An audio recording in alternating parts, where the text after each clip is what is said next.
আসসালামু আলাইকুম। Dhaka holiday BD থেকে আপনাদেরকে শুভেচ্ছা জানাচ্ছি। আজকে আপনাদের সাথে আমি আছি মল্লিকা মৌ। তো আজকে আপনাদের সাথে আমি নতুন আরেকটি কান্ট্রি নিয়ে কথা বলবো। তো আজকে যে কান্ট্রিটা নিয়ে কথা বলবো সেটার নাম হচ্ছে আপনার পোল্যান্ড।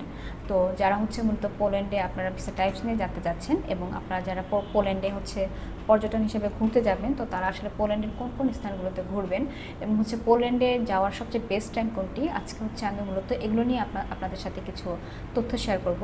তো প্রথমেই আমি হচ্ছে আপনাদের সাথে পোল্যান্ডের ভিসা টাইপস নিয়ে কথা বলছি। তো পোল্যান্ডের জন্য হচ্ছে মূলত দুই ধরনের ভিসা টাইপস হয়ে থাকে। তো একটা হচ্ছে আপনার short stay Schengen C type visa এবং আরেকটি হচ্ছে আপনার long term national D type visa. তো এই দুই ধরনের ভিসা মূলত পোল্যান্ডের জন্য হয়ে থাকে। তো short stay Schengen C type visa, এই ভিসাটা মূলত কী? তো আমরা জানি যে হচ্ছে আপনার পোল্যান্ড সেনজেনভুক্ত একটি কান্ট্রি। তো এই পোল্যান্ডে হচ্ছে যারা স্বল্পমেয়াদী ভ্রমণের উদ্দেশ্যে যাবেন, তো এই ভিসাটা মূলত তাদের জন্য ইস্যু করা হয়ে থাকে।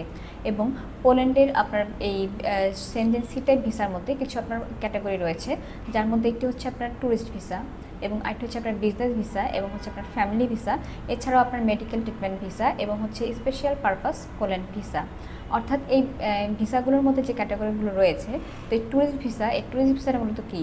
তো ট্যুরিস্ট ভিসাটা হচ্ছে মূলত যারা হচ্ছে খুব স্বল্পমেয়াদী ভ্রমণের উদ্দেশ্যে আপনার পোল্যান্ডে যাচ্ছেন, অর্থাৎ আপনি আপনার কোনো পরিবার পরিজনের সাথে দেখা করতে যাবেন এবং হচ্ছে আপনার কোনো বন্ধুবান্ধবের সাথে স্বল্প সময়ের জন্য দেখা করতে যাবেন, তো এই ভিসাটা মূলত তাদের জন্য ইস্যু করা হয়ে থাকে। অর্থাৎ স্বল্পমেয়াদী ভ্রমণের উদ্দেশ্যে আপনি যে যাচ্ছেন, এই ভিসাটা হচ্ছে মূলত তাদের জন্য। এবং বিজনেস ভিসাটা হচ্ছে মূলত যারা খুব বিজনেস পারপাসের জন্য যাবেন এবং আপনার বিজনেসের কোনো অ্যাক্টিভিটি কিংবা কনফারেন্সে আপনি অ্যাটেন্ড করতে যাচ্ছেন, এই ভিসাটা মূলত তাদের জন্য ইস্যু করা হয়ে থাকে। এবং মেডিকেল ভিসা, এই মেডিকেল ভিসাটা হচ্ছে মূলত যারা পোল্যান্ডে আপনারা ট্রিটমেন্টের জন্য যাবেন, বাংলাদেশ থেকে উন্নত চিকিৎসার জন্য যারা যাবেন, এই ভিসাটা মূলত তাদের জন্য ইস্যু করা হয়ে থাকে। এবং পোল্যান্ডে যে ফ্যামিলি ভিসা রয়েছে এবং হচ্ছে আপনার শর্ট টাইম স্টে, আপনার শর্ট স্টে কোর্স ভিসাও রয়েছে। তো এই ভিসাগুলো হচ্ছে মূলত পোল্যান্ডের জন্য হয়ে থাকে। এবং এখন আসি হচ্ছে আপনার long stay national D visa, এই ভিসাটা মূলত কী? তো এই লং স্টে ন্যাশনাল ডি ভিসাটা হচ্ছে মূলত যারা 90 দিনের বেশি আপনারা পোল্যান্ডে থাকতে পারবেন, এই ভিসাটা মূলত তাদের জন্য ইস্যু করা হয়ে থাকে। অর্থাৎ 90 দিনের বেশি আপনারা পোল্যান্ডে থাকতে পারবেন এই ভিসাটার মাধ্যমে, অর্থাৎ এটি একটি আপনার দীর্ঘমেয়াদী ভিসা। তো এই ভিসাটা মূলত হচ্ছে যারা হচ্ছে ওয়ার্ক পারমিট, স্টাডি পারমিট এবং হচ্ছে আপনারা যারা ফ্যামিলি ভিজিটের জন্য যাবেন, এই ভিসাটা মূলত তাদের জন্য ইস্যু করা হয়ে থাকে। এবং স্পেসিফিক হচ্ছে আপনার লং টার্ম কোনো কোর্সে যারা অ্যাটেন্ড করতে যাবেন, এছাড়াও আপনার স্পেসিফিক আপনার কোনো ওয়ার্কে মানে ওয়ার্ক পারমিটের জন্য যাবেন, এই ভিসাটার মধ্যে তাদের জন্য ইস্যু করা হয়ে থাকে। তো এবার আসি, তো পোল্যান্ডের লং টাইম এই ডি টাইপ ভিসাটার মূলত যে ক্যাটাগরিগুলো রয়েছে, এই ক্যাটাগরির ডিটেলসগুলো আমি আপনাদেরকে বলছি। যে ক্যাটাগরি ডিটেলসগুলো হচ্ছে মূলত ওয়ার্ক পারমিট ভিসা। এই ওয়ার্ক পারমিট ভিসাটা হচ্ছে মূলত যারা পোল্যান্ডে আপনারা চাকরির উদ্দেশ্যে যাবেন কিংবা কোনো কোম্পানিতে আপনাদের চাকরি হয়েছে, তো সেটাতে আপনারা অ্যাটেন্ড করতে যাবেন, এই ভিসাটার মধ্যে তাদের জন্য ইস্যু করা হয়ে থাকে। এবং স্টাডি পারমিট, তো স্টাডি পারমিটটা হচ্ছে যারা হচ্ছে মূলত আপনারা পোল্যান্ডে পড়তে যাবেন বাংলাদেশ থেকে বা যে কোনো কান্ট্রি থেকে আপনি পড়তে যাবেন, এই ভিসাটার মধ্যে তাদের জন্য ইস্যু করা হয়ে থাকে।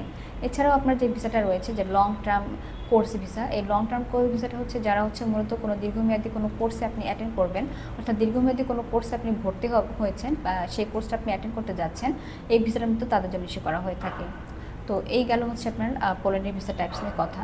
তো পোল্যান্ডে মূলত আপনার এখন যেটা হচ্ছে যে আপনারা যারা পোল্যান্ডে যাবেন, তো হচ্ছে পোল্যান্ডে ঘোরার জন্য সবচেয়ে বেস্ট টাইম হচ্ছে আপনার মে থেকে জুন এবং হচ্ছে আপনার জুন থেকে অক্টোবর। তো এই সময়টা হচ্ছে পোল্যান্ডে ঘোরার জন্য সবচেয়ে বেস্ট টাইম, কারণ এই সময়টা হচ্ছে মূলত আপনার পোল্যান্ডের ওয়েদার খুবই উষ্ণ থাকে, অর্থাৎ এই সময়টা আপনার সামার সিজন থাকে। তো আপনারা পর্যটন হচ্ছে এই সময়টা ঘুরে সবচেয়ে বেশি আপনার মজা পায় এবং এই সময়টা হচ্ছে আপনার প্রাকৃতিক সৌন্দর্য খুব সুন্দরভাবে তারা উপভোগ করতে পারে। তো এই সময়টা আপনি যেতে পারেন পোল্যান্ডে।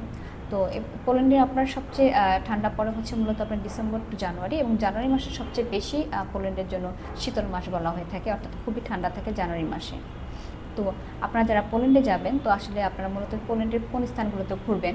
তো পোল্যান্ডে হচ্ছে মূলত আপনার অনেকগুলো স্থান রয়েছে ঘোরার জন্য, বাট আমি হচ্ছে আপনাদেরকে সংক্ষিপ্তভাবে একটি নাম বলছি, যেটা হচ্ছে আপনার পোল্যান্ডের একটা স্থান রয়েছে যেটা হচ্ছে আপনার ওয়াওয়েল ক্যাসেল বলা হয়ে থাকে। তো এই স্থানটা হচ্ছে মূলত পোল্যান্ডের জন্য একটি, সেখানে একটি আপনার পোল্যান্ডের জাতীয় প্রতীক রয়েছে। তো এই ওয়াওয়েল ক্যাসেলটা হচ্ছে মূলত পোল্যান্ডের একটি জাতীয় প্রতীক। তো আপনারা যারা ঘুরতে যাবেন তারা এই স্থানটি দর্শন করতে পারেন। এছাড়াও পোল্যান্ডে আপনার ঘোরার মতো অনেকগুলি স্থান রয়েছে, আপনারা চাইলে সেই স্থানগুলোতেও ঘুরে দেখতে পারেন। তো ভিউয়ার্স, আমরা ঢাকা হলিডে বিডি থেকে হচ্ছে মূলত আপনার student visa, business visa, tourist visa এবং হচ্ছে আপনার বিভিন্ন ধরনের কনফারেন্স ভিসা আমরা করে থাকি।